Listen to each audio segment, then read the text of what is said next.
Ever feel totally wired but also completely exhausted? Just constantly on edge? Well, it might not just be your jam-packed schedule. Today, we're diving into the 5 hidden triggers that are spiking your cortisol, your body's #1 stress hormone. And trust me, you'll be surprised how many of these are just everyday habits. So cortisol is kind of a double agent. On one hand, it's absolutely essential. It's what wakes us up in the morning, it manages our metabolism, and it keeps our blood sugar in check. But when that stress response gets stuck in the on position, it completely flips the script. That's when you get the chronic fatigue, the weight gain that you just can't explain, and an immune system that feels, well, weak. And that really brings us to the big question, right? What are these common, everyday things that are pushing our cortisol levels into this dangerous overdrive? Let's get into it. All right, here's our game plan. We've kind of covered how cortisol is both friend and foe. Next, we'll dig into the daily habits that spike it, then the powerful mind-body connection, and of course, the link between what you eat and how you feel.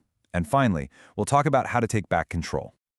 Okay, let's kick things off with the stuff we do every single day, usually without even thinking about it, the things that are secretly cranking up our stress levels. First up, caffeine. I know.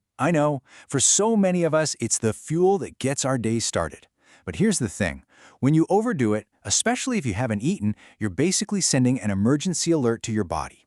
Your nervous system kicks into high gear and boom, you get a spike of cortisol to prep you for a threat that isn't even there. And you might be surprised at how little it takes.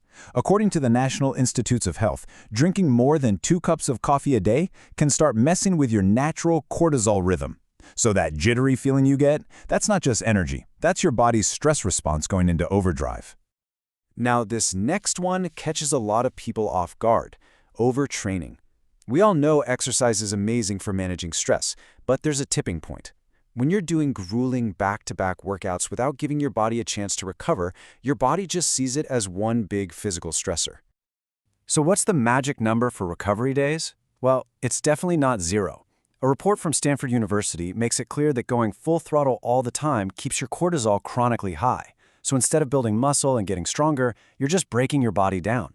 That deep fatigue you feel, that's a direct signal from your body screaming for a rest day. But these triggers aren't just physical. Not at all. Next, we're going to explore the mind-body connection. Basically, how your thoughts can have a direct, and I mean physical, impact on your stress levels. This one is just huge, your own thoughts. If you're someone who gets stuck in loops of worry, pessimism, or negative self-talk, your brain actually perceives that as a real, legitimate threat. And what does your body do when there's a threat? It pumps out the exact same cortisol as it would if you were, running from a lion. And you can see how this becomes a vicious cycle. An anxious thought pops into your head. Your brain goes, "Threat detected," and releases cortisol. Then you feel the physical stuff. Your heart races, your breathing gets shallow, and your brain takes those symptoms as proof that the threat is real, and that just keeps the whole loop going. This is really the key thing to get here. The body can't distinguish between an actual physical danger and an imagined one. It just responds to the perceived stress. It's so simple but so powerful. Your body just follows where your mind leads. Okay, let's move on to our 4th trigger: bad sleep. Sleep and cortisol have this really intimate dance. When you mess with your body's natural sleep-wake cycle, you're stopping cortisol from dropping at night like it's supposed to, and that just robs your body of that precious time it needs to rest and recover. Just look at the difference here. Ideally, cortisol is high in the morning. That's what gives you the energy to get out of bed, and it's low in the evening to help you wind down. But when that rhythm gets all messed up, cortisol just stays high, which leads to that awful trio of fatigue, irritability, and insomnia. And honestly, even one night of bad sleep can throw this whole system out of whack. And finally, let's talk about a trigger that starts right on our plate. We're talking about the incredible link between food and stress, and how some foods can send you on a total hormonal roller coaster. Let's talk about blood sugar spikes. When you eat a bunch of sugary or super-processed foods, your blood sugar shoots through the roof. Your body releases a flood of insulin to deal with it. But then, and here's the kicker, your blood sugar inevitably crashes. When that happens, your body kind of panics and releases cortisol to try and stabilize your energy.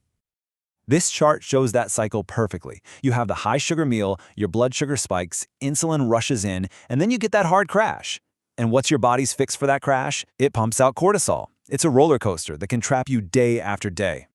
So we have definitely covered a lot of ground. But hey, the The goal here is not to give you more to stress about. The goal is empowerment. Because just understanding these triggers, well, that's always the very first step to taking back control. So here it is, your cortisol checklist. Just think about it. Your caffeine habit, your internal dialogue, how often you take a rest day, your sleep quality, and the food on your plate. Just being aware of these things is the first massive step to connecting the dots between your daily life and how you actually feel. So I'll just leave you with this question to chew on. When you look at this list, which of these 5 do you think is the single biggest contributor to stress in our modern world? The answer is probably a little different for everyone. Thanks so much for tuning in.